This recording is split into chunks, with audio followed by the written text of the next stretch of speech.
Arah kegiatan pemuda ini. Betul, Rupa betul. mendimotnya. Betul. Ini rupan ini berhubungan dengan memperingati Hari Sumpah Pemuda, betul. Prakarsai oleh Dinas Pemuda Olahraga Pemuda dan Olahraga. KPI. Ini arahnya dialog. Ya. Puna Gayoni, Pemuda Gayoni. Betul. Warap.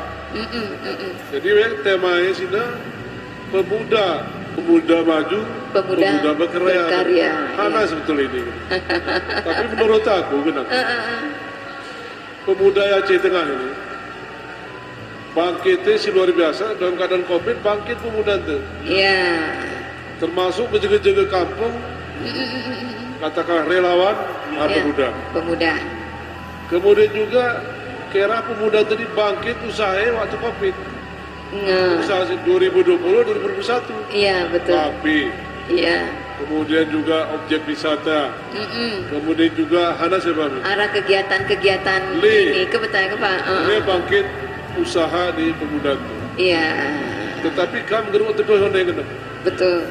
Jangan berhenti di tempat nyaman. Maju saja. Betul. Meskipun nangkok kena aku. Nangkok setelah saya aku buruk, kira aku pemandangan belangir.